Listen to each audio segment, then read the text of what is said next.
Hello everyone! Welcome back to this game. When we last left off, I said that I would be going into Tin Tower. I was wrong. I mean, we're gonna go there eventually. Oh hey Wario Land, thank you for the bits. That is awesome of you. Anyway, yeah, we're eventually gonna go into Tin Tower, but turns out there is something kind of important I forgot. So we're gonna go ahead and take care of that right now.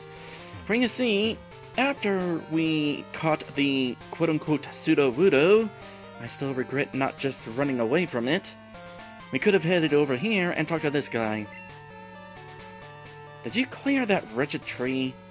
I'm impressed. I want you to have this. TM08. That happens to be Rock Smash. You can shatter rocks with just a single well-aimed smack. If any rocks are in your way, just smash them up. Yes, this is a move. This is definitely a move. And you repeat yourself. This will allow us to explore in Dark Cave near Violet City. So we're actually going to be starting off with that today. So let's see here, Rock Smash right here. Hopefully somebody can learn it actually, otherwise we are not going to go into Dark Cave. Because this is a TM, not an HM in this game. Well, turns out one of us is able to, and as it so happens, it is my future mom. Well, somebody's gotta learn it, so here you go. Now, what should we get rid of?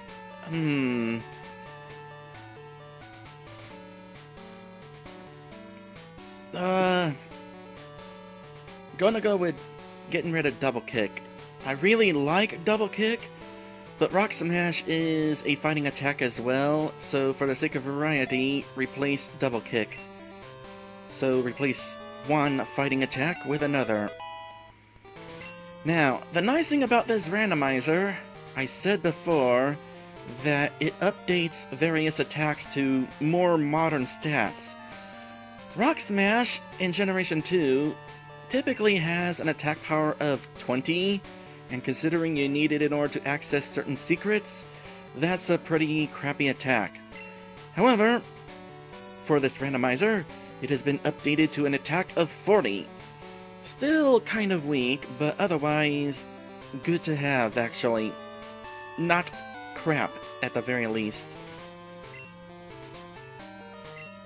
So, now that we have that, we can make our way to Dark Tunnel, Dark Cave, whichever it is called.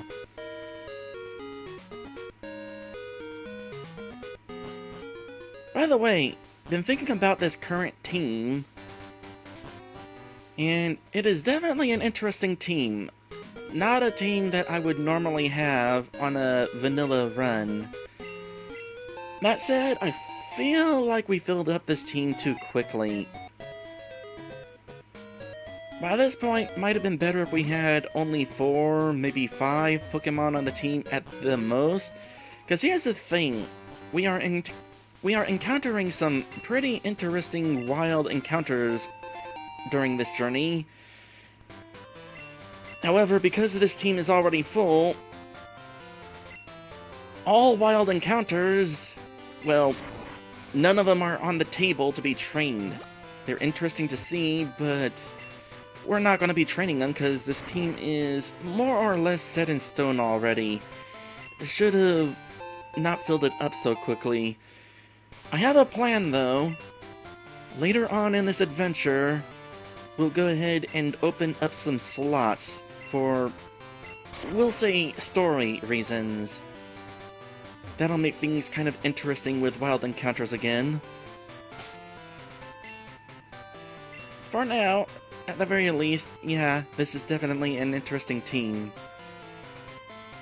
Now then, if we're going to be exploring this cave, we also need to teach somebody Flash. This being an HM, it means anybody can learn this. So who would be ideal? Well, not Needle Girl, we already just replaced the move. What about Giraffarig, my future dad? Anything we could get rid of? Growl? Could get rid of Growl? Sure, let's go with that.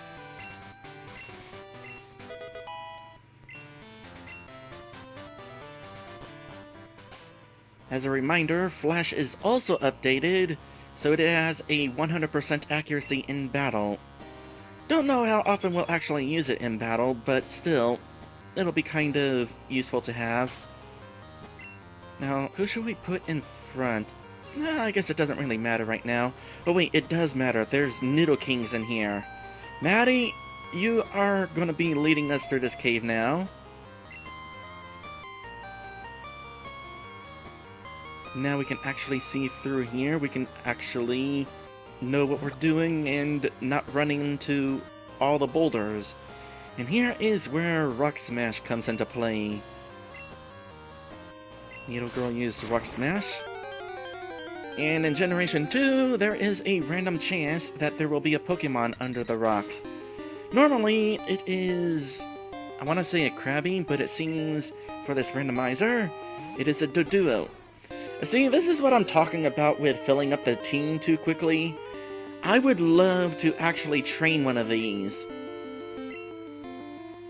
But the team that we have, I cannot justify replacing anybody on it, so we're just going to miss out on Doduos for the time being. My next Pokemon playthrough, I will have to make sure to actually catch and train one of those. For the moment, here's one of those Nidokings. Actually, it's only at level 4, isn't it? Because this is pretty early in the game. So I guess it doesn't entirely matter who is leading.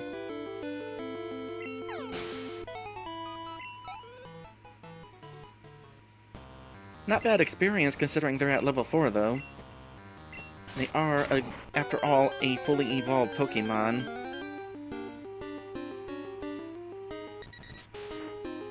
Yeah, would definitely be fun to train a Doduo.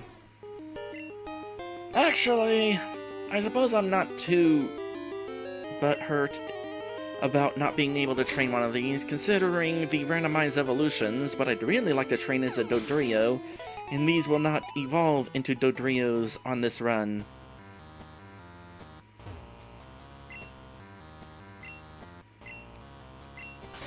Although, who knows? Maybe we'll find a Dodrio during post-game to train. Oh, apparently there's also Nidoqueens in here. That is interesting.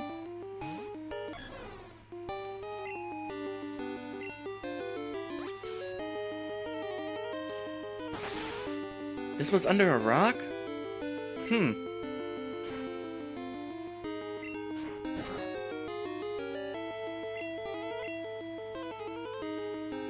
Maddie says Nidoqueen has a cute sprite in silver.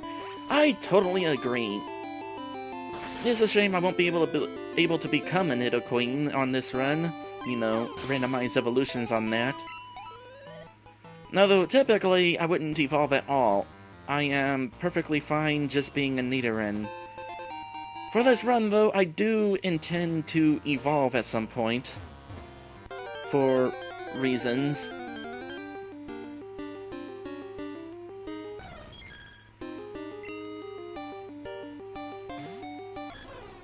Lit is asking, is there a randomizer that randomly fuses any two Pokemon in the game, like that one Pokemon Fusion website? No? That would actually be pretty interesting, though. I'm surprised the Pokemon company, Game Freak, hasn't actually considered actually making that a legit thing. Instead, all they were able to come up with is making Pokemon bigger.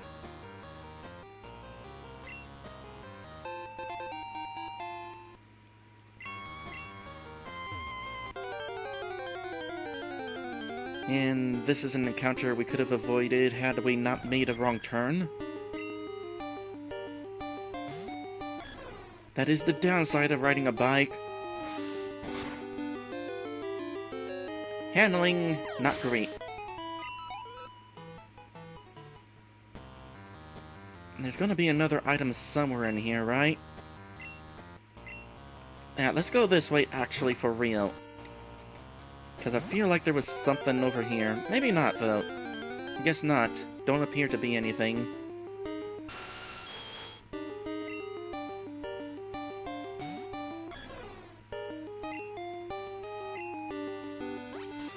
Low level though these Pokemon may be, might as well go for the experience. Thinking on that Nidoqueen, by the way, I wonder if that was replacing Dunsparce. Because that was certainly not a duo, I tell you what. What do we got here? Paralyzed Cure Berry, that's good to have.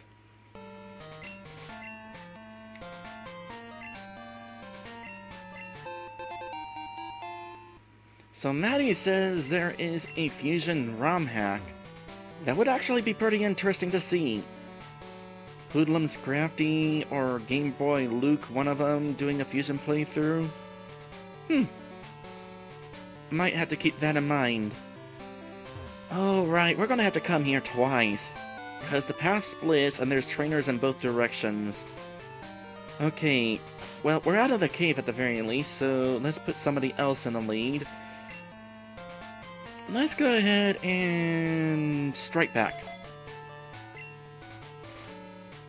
Out of curiosity, how are we coming along? Not that close to hatching just yet. And Beer Force is coming along, but not close. I am hoping during the next couple of hours that I will be hatching. Alright, I'll show you the power of mountain Pokemon. Will you really, though? It's too bad the randomizer doesn't take dialogue like that into account. Well, he's not entirely wrong. That is one of the Pokemon that we could have encountered under those rocks.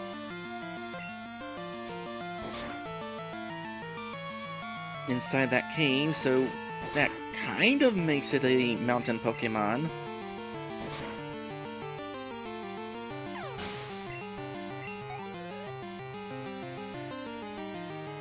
You got 5 of these? Huh.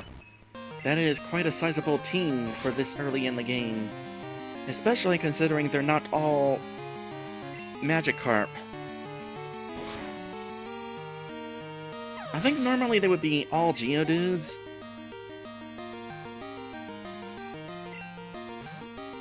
Maddie is pointing out that Clefairy is Mount Moon, so another mountain Pokemon.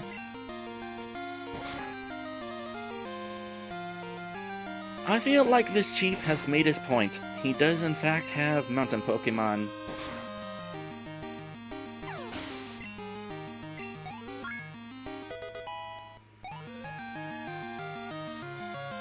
They're all pushovers, but some of them are at the very least mountain Pokemon.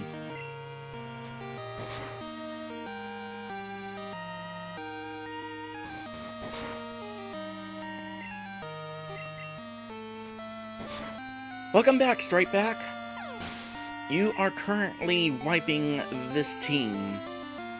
One by one, they're going down. Ah, Vampy. You are so cute. Every time I play Pokemon Crystal, you are available fairly early on in the morning. But then I train you and it turns out you're incredibly weak and disappointing. Mercy, you showed me your power.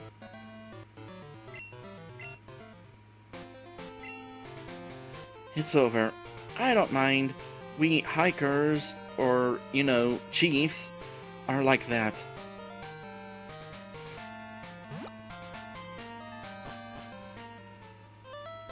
And we made it back to the beginning areas of the game. Okay, time to make our way back around. Go through that cave again in order to find the other trainer. Strikeback is asking, did anyone see Chugga Conroy's reaction to Vampy? No, I have not actually watched any Chugga Conroy's playthroughs of Pokemon. Actually, I don't generally watch him at all. He's one of those YouTubers that I look at and say, yeah, he's popular enough, I don't need to watch him.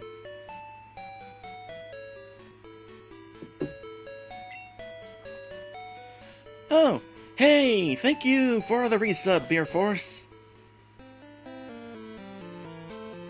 That is awesome of you. Maddie says, honestly, Erica, it's worth it. He's got pretty solid production values.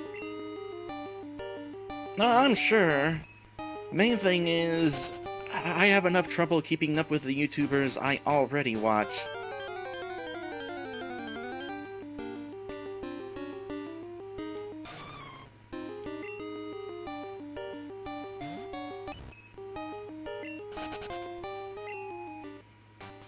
You know, Delibird would actually be an interesting Pokemon to train. It's another one of those that I'd like to focus on someday. Its moveset is really small. Mostly it learns Present, and that's it. I think there's a couple other moves, but for the most part, yeah, that's pretty much it. Still though, would be a good Pokemon in this randomizer since we could teach it any HM.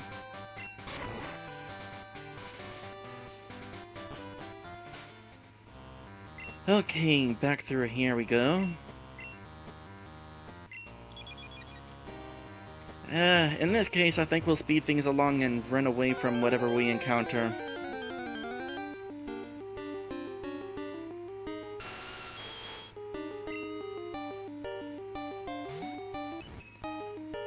Maddie says, I keep tabs on Chugga because he was my introduction to Let's Plays and part of why I started streaming. Well, that's kind of interesting. I'm trying to remember who got me into Let's Playing. I know Sir Rosser was one of the first Let's Players I watched. Possibly also HB Bailey. Oh yeah! Oh, what was his name? He's got a really complicated name. SCPH something like that. It's not a regular name, it's just a bunch of letters. It's an abbreviation for something or something. I can't remember who it was, though. Obviously, these people that I'm mentioning, aside from Sir Rosser, I don't watch anymore.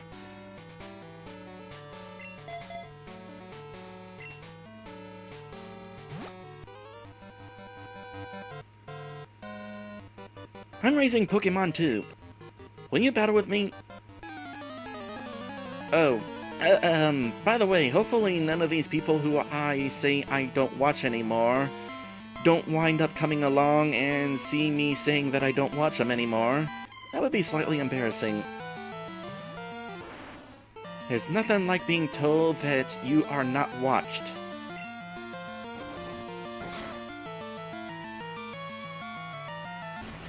Immediately Thunder Wave. Yeah, I should have seen that coming. Out of curiosity, how's Tackle compare? I think Tackle will actually be stronger. Critical hits definitely help.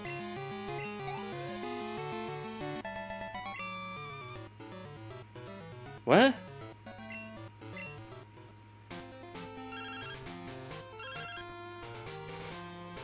Boy, good evening. They're holding the bug catching contest today at the park. That's nice. Not gonna do it though. We already got what we went there for. I did my best but came up short. No excuses. I admit I lost. Okay, there's another trainer out here.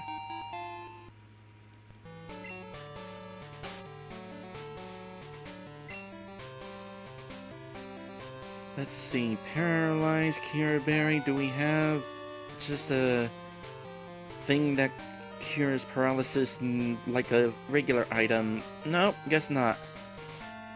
So, Berry it is.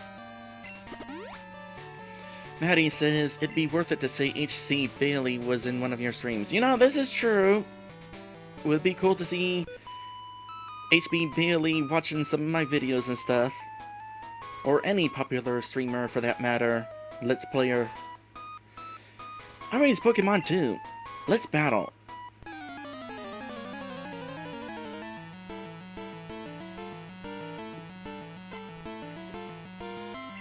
So what do you have, developer Aaron? A Parasect. I think normally you have a Ponyta, Rapidash, one of those. Let's see how well Poison Sting does against you. Not great, but Needle Girl did get the poison, and that is awesome. Oh great, you got one of those dealios going on. Well, time for tackle.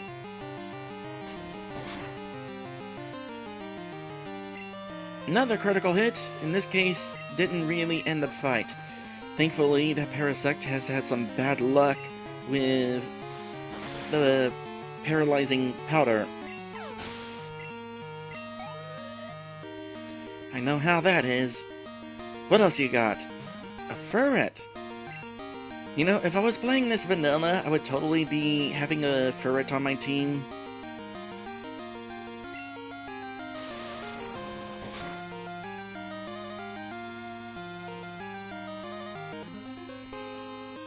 Yeah, go ahead and use Defense Curl, it's not gonna help.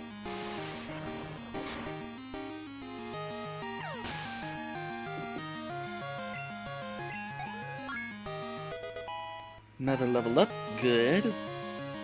Trying to learn Nightshade.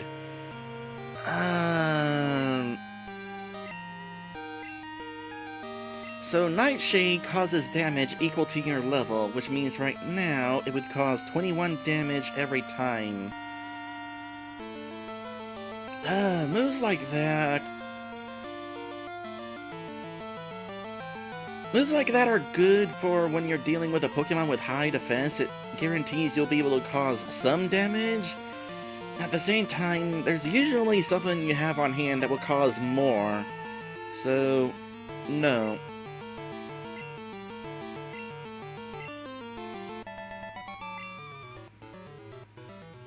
Oh, darn it. I've been to many gyms, but the gym in Goldenrod is my favorite. It's filled with pretty flowers. And you are talking about phone calls now. By the way, as it turns out, every trainer who offers a phone call will eventually challenge you with stronger Pokemon. So, technically speaking, all of them are worth getting phone calls for. The only reason you would want to pick and choose is if you're playing Pokemon Crystal, where some of them will offer you free items, such as evolutionary stones. Or in this situation where you don't want to accept that trainer's number because she is really out of the way. You have to go through a cave just to reach her. So, yeah, no. Now, as long as we are here, gonna return home for reasons. First things first, time to heal up. Hi, welcome home. You're trying very hard, I see. Oh wait, your mom doesn't heal you in this game. I kept your room tidy, or is this about your money? Nope. Do you want to switch to daylight saving time? No, screw that. Just do what you can. In this game, we actually head over to here in order to do this. The healing that is.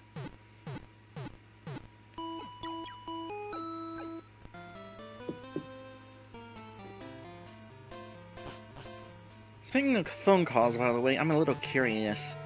If we call Professor Elm, what does he say right now? Hello, Robo-Boy? How's the egg? Has anything changed?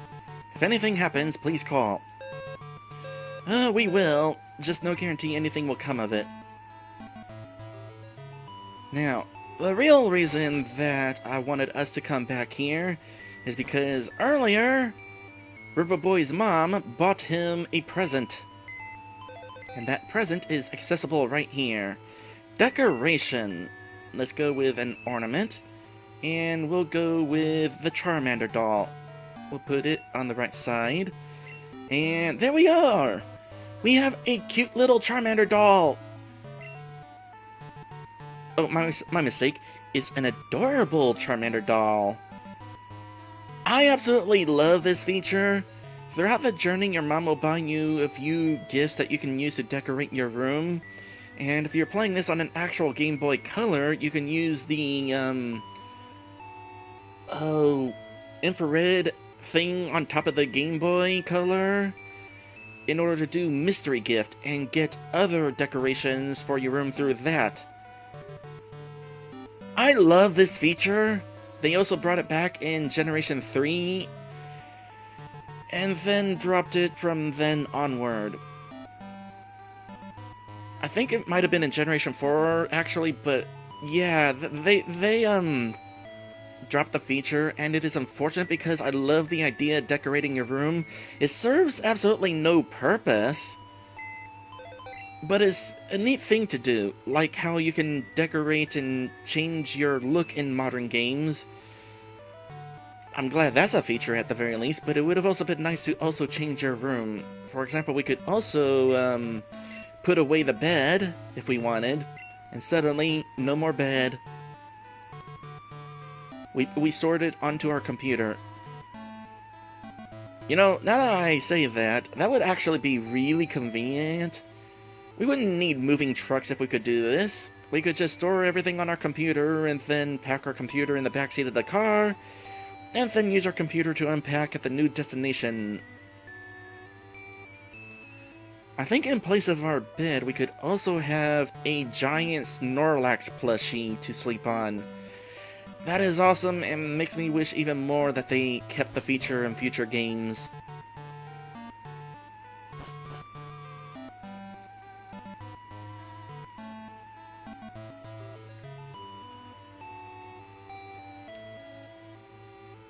Beer Force says you wouldn't download a bed. I agree with Maddie, I would if I could. You know what? You don't need Amazon delivery. You buy something on the internet and then download it. And then put it in your room. That would certainly be a thing. Granted, thousands of workers would be suddenly out of work. So that would be a bummer.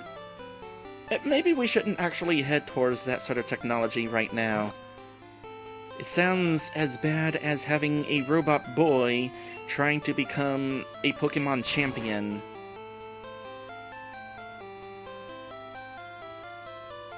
Anyway, that is everything that we want to do in this direction. So we're gonna go ahead and head into our first episode break and make our way back into Ecruteak City and finally head into that burnt tower that we were gonna go into but didn't.